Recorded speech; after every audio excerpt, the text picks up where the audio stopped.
Okay folks, today I want to show you how to make a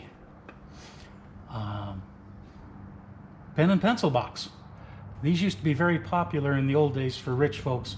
They'd set these out there on their desks, keep their pen and pencil set inside, you know, all hoity-toity when they wanted to get one. They'd have this thing sitting out over there, reach inside, get their pen. This was an idea to use up scrap wood. If you've got a shop anywhere, you know you're going to have tons and tons of scrap hanging around that you feel you just can't throw away, you can't do anything. But then again, it's not enough to do any large project with. So this is one of those that's got a good idea. The way I went about doing this right here, of course, was to take the sides and the ends right here, miter them, lay a rabbit in the corner right here, put the bottom in, and then glue that part of the box up. And that's fairly standard, kind of an easy layup and things to do. The inside, however, is where things start to get a little bit more interesting and a little bit more intricate. As you can see, the channels right here are purple heart, and that gives a little bit of class. There's fiddleback maple running down the sides and a veneer of fiddleback on each side and on the ends right here,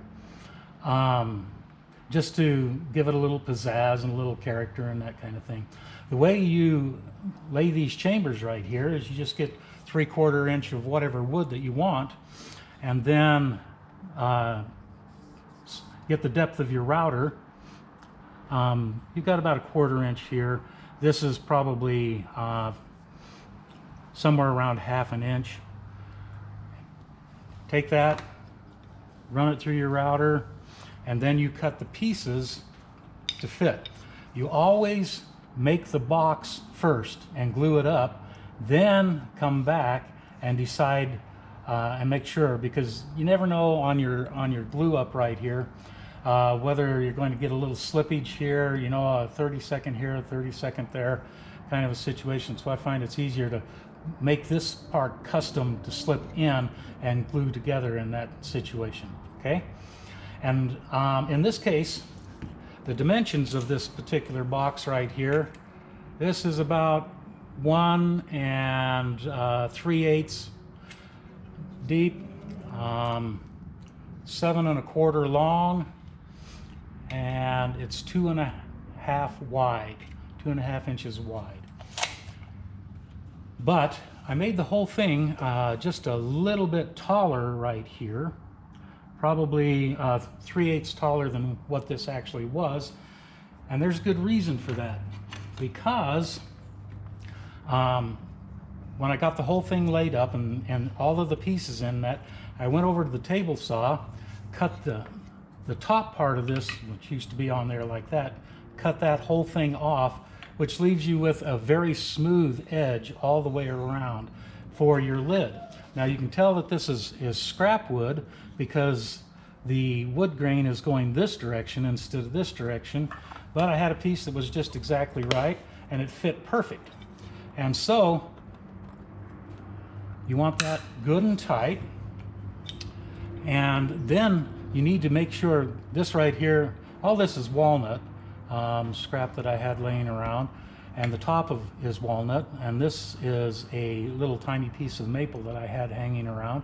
You need to get this lid perfect, and so you cut the lid about 1/8 inch bigger on each side and 1/8 inch longer on each side so that it hangs over. You cut the top off, and then you use this piece right here to center it on so that you can get this piece exactly in the center where you know it's going to be, and that with 1/8 inch hanging over on all directions. That holds that firm while you then glue this piece right here in place. That once you've got this glued up, you can put it back on the box right here, and now you've got 1/8 hanging over. You can either take a flush cut router and router around the edges, or you can simply take it over to your sander and sand those edges down to make that a perfect fit.